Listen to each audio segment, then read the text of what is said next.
আচ্ছা দেখো, এবার তোমাদের পড়াবো আলোক তরঙ্গ।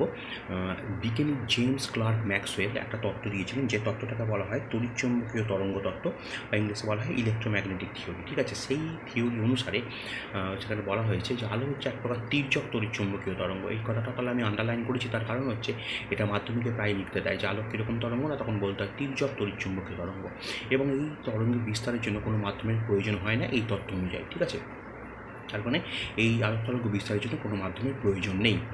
ঠিক। আচ্ছা, এবার আমাদের কতগুলো সংজ্ঞা পড়তে হবে, যে সংজ্ঞাগুলো তোমরা অলরেডি ক্লাস 9-এতে পড়েছিলে, কিন্তু সাউন্ডে পড়েছিলে। এবার আমাদের পড়তে হবে এই আলোর ক্ষেত্রে বা তরঙ্গের ক্ষেত্রে। ঠিক আছে, প্রথম সংজ্ঞা হচ্ছে কম্পাঙ্ক। ঠিক আছে, যেমন ধরো এখানে যে কোনো একটা মাধ্যমের মধ্যে দিয়ে কোনো তরঙ্গ যাচ্ছে, তার মানে মাধ্যমেতে ডিস্টারবেন্স ক্রিয়েট হচ্ছে। তাহলে আমরা বলতে পারি 1 সেকেন্ডে কোনো মাধ্যমের মধ্যে যতগুলো পূর্ণ তরঙ্গের সৃষ্টি হয় সেই সংখ্যাকে বলবো ওই তরঙ্গের কম্পাঙ্ক। এবং এসআই পদ্ধতিতে এর একক কী হবে না হার্জ। এটা তোমরা ক্লাস 9-এতেও পড়েছিলে।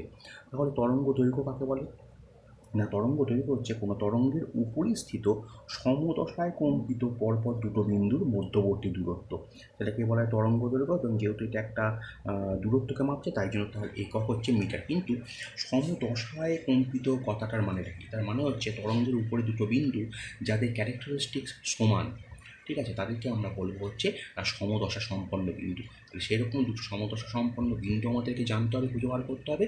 তারপর তাদের মধ্যে যে দূরত্ব, এটাকে মাপলেই আমরা পেয়ে যাবো তরঙ্গটা তরঙ্গ দৈর্ঘ্য।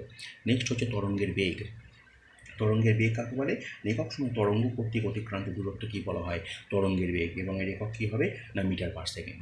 আচ্ছা, এবার এই তরঙ্গ তত্ত্ব অনুযায়ী আমাদের একটা জিনিস ব্যাখ্যা করতে দেয়, সেটা হচ্ছে ভেলোসিটি অফ ভায়োলেট মানে বেগুনি বর্ণের গতিবেগ is less than velocity of red মানে লাল বর্ণের গতিবেগ। ঠিক আছে, মানে velocity of violet is less than velocity of red. আচ্ছা, এই তরঙ্গ তত্ত্ব অনুযায়ী আমরা বলতে পারি যে কোনো মাধ্যমের প্রতিসরাঙ্ক শূন্যস্থানে আলোর বেগ এবং ওই মাধ্যমে আলোর বেগের অনুপাতের সমান। তাহলে রেড কালারের জন্য আমরা বলতে পারি mu of r is equals to velocity of light মানে c divided by velocity of red মানে ভি অফ আর।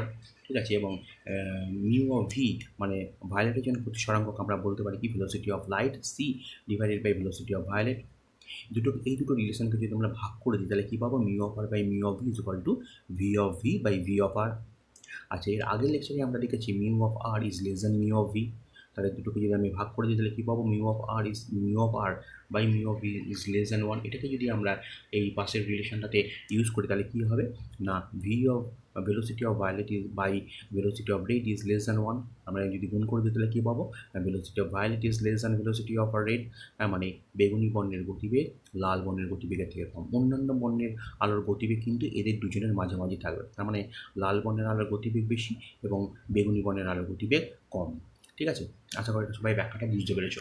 আচ্ছা, এবার কতগুলো জিনিস তোমাদের একটু লিখতে দেয় মাধ্যমিকে, সেটা হচ্ছে যে যদি ক্রমবর্ধমান তরঙ্গ দৈর্ঘ্য অনুসারে যদি আমরা তড়িৎচুম্বকীয় তরঙ্গগুলিকে সাজাই, তাহলে আমরা যে সজ্জাটা পাই সেটা হচ্ছে এরকম, যে গামা রশ্মি তার থেকে বেশি তরঙ্গ দৈর্ঘ্য হচ্ছে এক্স রশ্মি, তার থেকে বেশি হচ্ছে ইউভি রশ্মি, তার থেকে বেশি হচ্ছে দৃশ্যমান রশ্মি, তার থেকে বেশি হচ্ছে অবলোহিত রশ্মি, তার থেকে বেশি হচ্ছে অনুতরঙ্গ মানে মাইক্রোওয়েভ, তার থেকে বেশি হচ্ছে বেতার তরঙ্গ।